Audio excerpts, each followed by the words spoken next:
What I want to talk to you about are two things. I want to explain, first of all, what the Department is doing in terms of analysing the implications of the UK exit and preparing for the negotiations that will take place, and indeed what the whole of government is doing in that respect. And I want to talk to you all about process, about the exit process. Now, the first thing to remember is the UK is still in the EU. It's still a member state. So the rules and the procedures covering movement of goods, covering movement of services, covering movement of people, they remain as they were on the 23rd of June. And they will continue to do so until at the very earliest 2 years after this exit negotiation process has been triggered. Now, if you've been listening to newspapers recently or listening to the TV, you will have heard a lot of talk about this Article 50. Article 50 is the article in the Treaty of the European Union which says what happens when a member state wants to leave. The exit process is not going to begin until the UK notifies its intention to leave. Now, again, there's been an awful lot of speculation in the media about when the UK is going to do this. I'm not going to speculate here. Suffice it to say that nothing is going to happen in terms of changes to the rules for trade in goods, in movement of people, or in any of the services until such time as that process is triggered. So what happens when Article 50 is triggered, or how does it happen? Well, what happens is the UK informs the European Council of its decision to leave. Now, the European Council is the heads of state and government of the 28 member states. That European Council then, well, the 27 that are left, they get together and they establish guidelines for negotiation of the arrangements for withdrawal, and they have to take into account the framework for the post-exit relationship.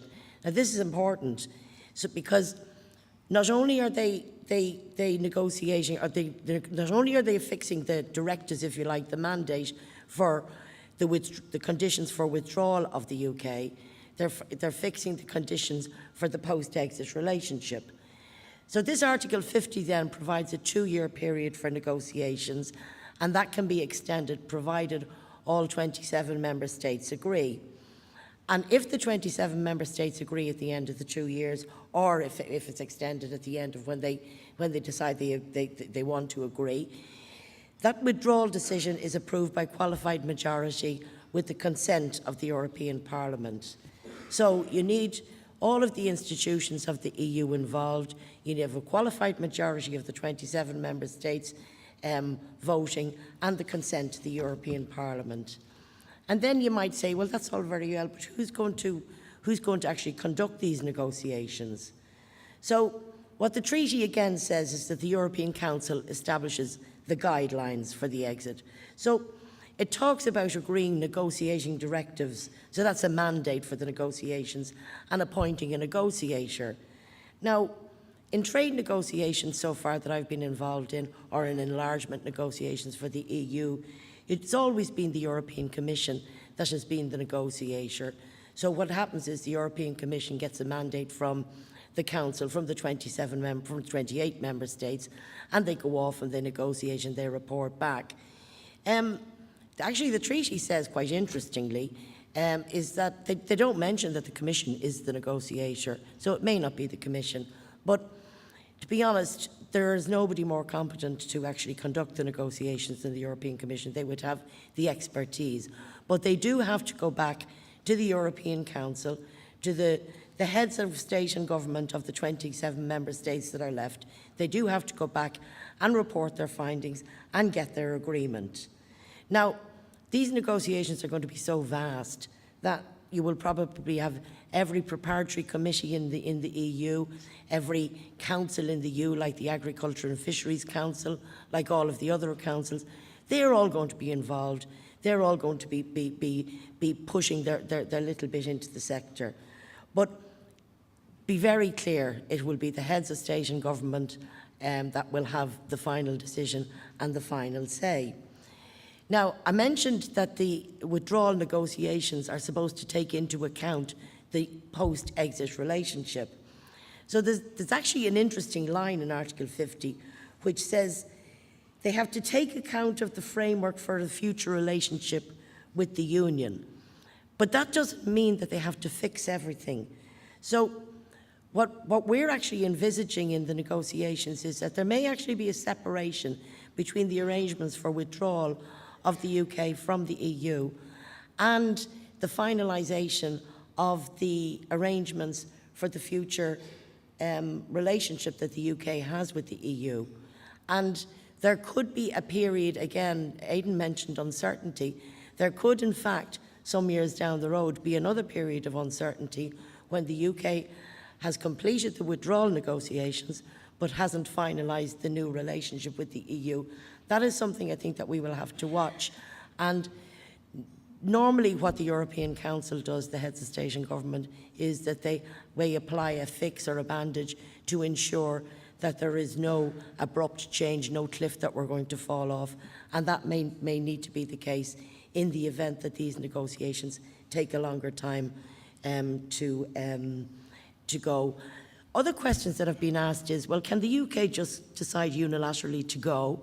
And I mean, there is certainly a possibility. Certainly in the run-up to the referendum, there was speculation, largely from people that we saw on the screens that have disappeared from the scene now, who said that the UK were going to just go off and decide to leave, and unilaterally. The only thing to stop them is international law, and the UK would be good respecters of international law. The other thing that would stop them would be that it would be very difficult if you unilaterally decided to leave the EU and to say bye-bye, to negotiate a future relationship that would be in any way favourable to you, because you would have annoyed the 27 member states that are left so much that they would want probably some sort of revenge. So I think it's in the UK's interest and in the EU's interest that everybody comes into these negotiations for however long they take. So I said I was going to talk to you about two things, and the first was the process. I'm going to move on now to the implications for Ireland, or the things that we've been thinking of in the department and indeed across the government about what needs to be fed into the actual negotiations. First of all, a few words on the interdepartmental process. The Department of the Taoiseach a number of months ago set up this interdepartmental committee to ensure that all of us, all the government departments, were identifying the risks, the threats, the opportunities, whatever, that were arising from a possible UK exit. And agriculture has obviously fed into that process in relation to the agri-food industry. So, and fisheries, by the way. While feeding into that process, we thought we needed to factor in what areas would be impacted. Now, we looked at a lot of scenarios because there's been an awful lot of analysis about what might happen in the event of a UK exit, and there's been an awful lot of analysis about the Norwegian option or the Swiss option or the WTO option or the Canada option. And these are all various arrangements that are in place with other third countries at the moment, the arrangements EU has with other third countries at the moment, which allow those third countries different types of access to the EU. So there's been a lot of analysis on the impacts of these various options. But rather than looking at the scenarios themselves, what we wanted to do is we wanted to identify the areas where there are risks, or there are areas where there are threats. So to flag them with the view to making sure that when we get to the negotiations, which will eventually take place, that we have flagged that these are the issues. So the issues in which we foresee potential impacts, this is in the agri-food area. They are in relation to, obviously, currency fluctuations, which Aidan has mentioned, tariffs, trade, the EU budget, regulations and standards, and customs control and certification. Now, the UK exit vote also raises certain complex issues in the fisheries sector, but I'll park them for just a moment.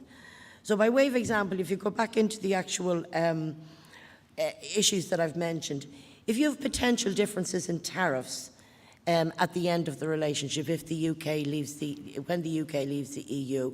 Potential differences in tariffs could restrict trade in both directions, and it could affect traditional supply practices, particularly for raw materials. If you have preferential agreements that were already negotiated with third countries, they're going to have to be looked at again, because a lot of those preferential agreements that the EU has with third countries in the agri-food sector are to do with the accession of the UK and Ireland to the EU back in 1973. And they're going to need adjustment to take account of the UK withdrawal. Then you have ultimately, and this is a long way down the road, and this is something I just want to make sure everybody understands, there's been a lot of speculation that once the UK leaves the EU, it will have the freedom to negotiate trade agreements with third countries, and so it will. But it must first disentangle itself from the EU.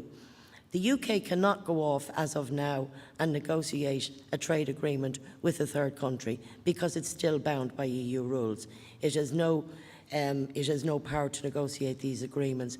So for those people that are speculating about the threat of increased imports of preferential agricultural products into the UK from third countries, that is a long way off. Excuse me. Moving on then to things like standards. Standards we flagged as an issue because at the moment we're operating the trade on the basis of common standards, a common approach to everything. That shouldn't change over the exit period, and in fact it shouldn't change long after the exit period. But the issue would be that if the UK took a turn in a different direction on, for instance, pesticides, GM products, on labelling, there could be issues that we would have to deal with, and these have been flagged. Origin labelling, in fact, could be a significant issue. And if you think of the amount of manufacturing milk that comes from Northern Ireland to the south for processing, there is an issue about what that milk is going to be called when it's processed into milk products once the UK leaves the EU. That is a specific issue that is going to have to be addressed. The next issue is border controls and certification of some description is going to have to come into play. These are issues. I should say that we had a meeting earlier on the week. The Minister at the North-South Ministerial Council had a side meeting with his northern counterpart, Michelle McIlveen, and it was clear that on both sides of the border there was a wish to do something to ensure that the amount of border controls would be minimised, that the All-Ireland Animal Health Strategy would be maintained, that the All-Ireland Plant Health Strategy would be maintained. So there is a willingness on both sides of the border to look for solutions to these issues that might arise, and in any event they're going to have to be factored into the negotiations. Veterinary certification is another issue. But all I'm doing is outlining these potential implications, but they are potential, and we need to retain perspective. The extent of any risk will ultimately depend on the trade and the other arrangements that are negotiated between the EU and the UK. And it may well be that we end up with an arrangement which maintains the common travel area, maintains the common trade arrangements, maintains the single market. We don't know, but for now nothing has changed. I should say finally that as part of the department's preparations for contingency planning, the Minister has established a unit in the department to work on all of these issues. And he's also established a consultative committee which is made up of the main stakeholders. And the idea is to ensure a full exchange of information as the negotiations proceed to make sure that all the issues are taken on board. Now, that consultative committee is going to meet tomorrow for the first time. And as I say, the representative bodies from all the main sectoral organisations in the primary and the processing sectors, they're all invited. What we want to do is capture as much detail as we can to feed into the overall negotiating process. And most of the impacts fit into the 4 or 5 areas that I've mentioned: tariff differentials, trading arrangements, trading conditions like customs controls and veterinary certification and other administrative issues, emerging differences in standards, and specific fisheries issues, and budget impacts, the CAP budget, which I didn't actually deal with. But if there are other specific issues that you think we have missed, we need to know, not necessarily tomorrow, but before the negotiations proceed. Now, as Aidan has said, the most immediate concerns for the agri-food exporters, yourselves, centre on exchange rates. Now, I know the Central Bank is doing some work and is engaging with the Department of Finance on this. And of course, the purpose of this seminar this morning is to provide practical guidance to yourselves to assist you in dealing with the marketing challenges in the shorter term. The Department will be more interested in the longer term and in the negotiations that will be taking place to manage the exit of the UK from the EU. I leave it at that. Thanks very much.